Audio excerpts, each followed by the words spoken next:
Salutations tout le monde, aujourd'hui je vais vous faire découvrir la toute nouvelle version de Sun-Up Actu V2 que vous retrouverez donc sur la chaîne Sun-Up Actu.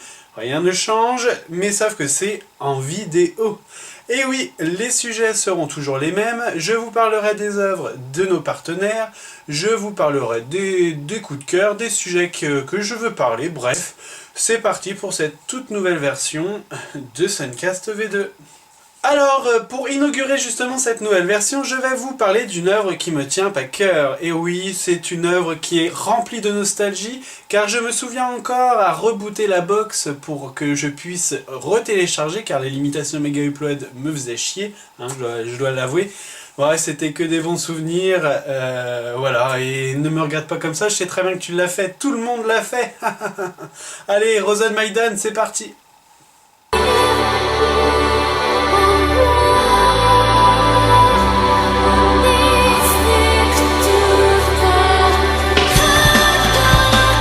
Rosen Maiden est un manga du groupe Peach Pit.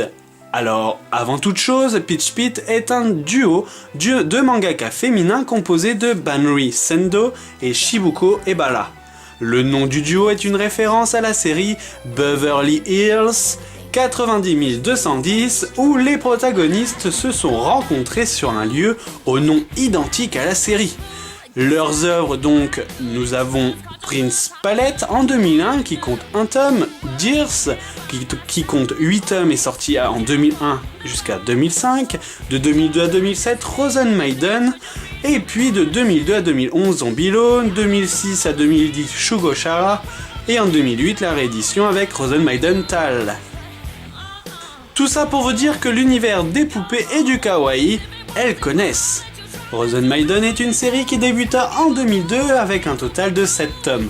Par la suite, bien sûr, en 2008, une réédition a vu le jour avec un 8e tome.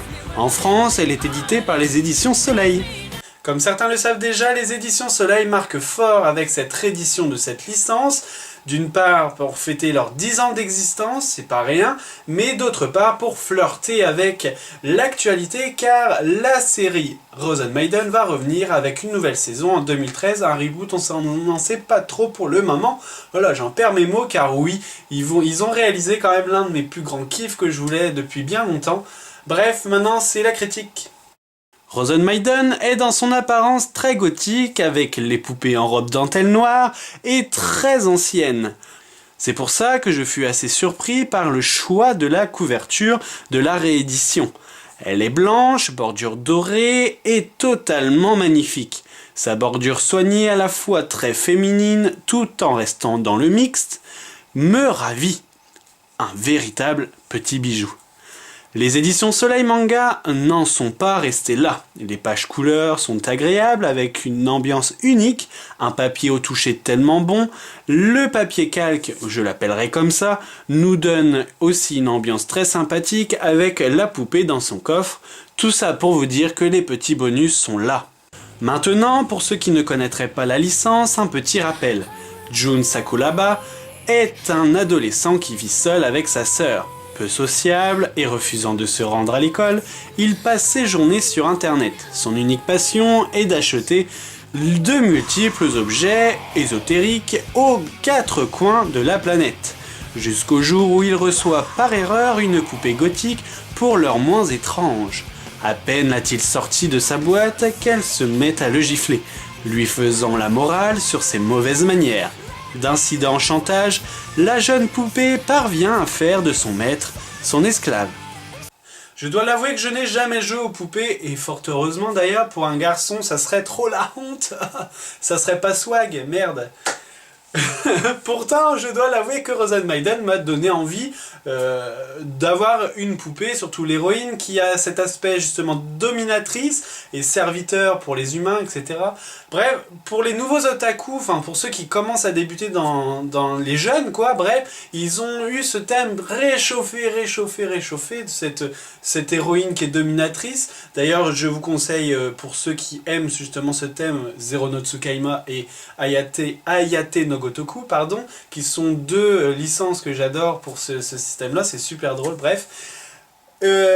Recentrons-nous sur Horizon Maiden, justement, qui avait innové un petit peu sur ce concept, parce que pour tout le monde, c'est que les jouets sont censés être les serviteurs des humains. Bref, ils sont là pour nous amuser. Je vais y arriver, hein. Croyez-moi, j'y arrive. Oui, on y croit. Et donc, comme par exemple, vous pouvez voir dans Toy Story, pour les Américains, hein, où là on a les jouets qui sont les serviteurs des humains. Et ben là, Horizon Maiden, c'est l'inverse. Moi, j'avoue que ça m'a plu sur le moment. Maintenant, je sais pas si la série ressortirait, ou plutôt sortirait maintenant. Je sais pas si ça aurait été le même impact, parce que le sujet est tellement abordé maintenant que voilà. Donc c'est pour ça que je vous conseille quand même de la regarder, parce que c'était pas mal, hein, dans son temps. Niveau scénaristiquement parlant, je ne dois pas dire que c'est un pur prodige qui va vous surprendre à chaque page. Mais c'est tellement drôle, les personnages sont si attachants que je ne peux qu'envier le pauvre John. Plus l'histoire avance, plus les personnages sont nombreux. Nos héros vont faire la connaissance d'autres poupées et en sauront plus sur leur créateur. Vous pourrez aussi retrouver un personnage totalement inutile mais qui rajoute de nombreux gags. La sœur de June me fait triper à être aussi normale. Alors, serions-nous justement à sa place si un fait aussi troublant pouvait arriver ?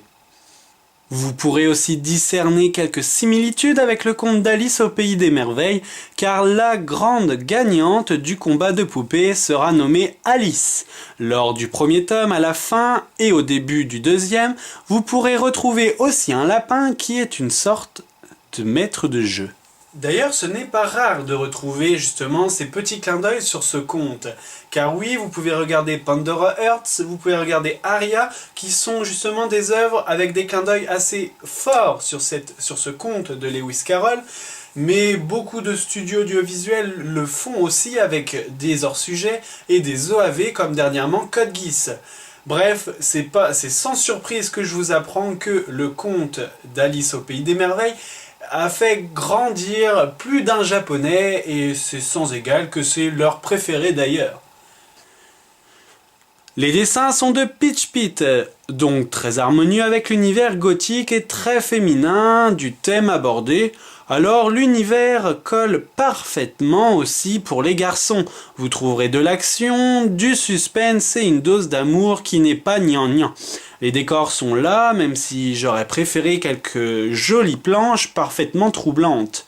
Les dialogues sont aussi bien retranscrits par les éditions Soleil qui d'ailleurs a supprimé toutes les erreurs du passé.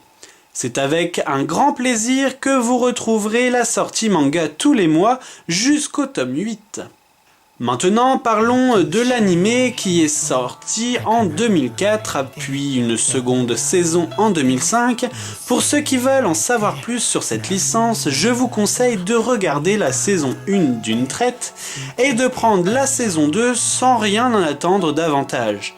La saison 1 nous emporte vraiment dans l'univers agréable et très prenant de Peach Pit, alors que la deuxième, je n'ai pas plus accroché que ça. Les fautes du manga? Je ne pense pas.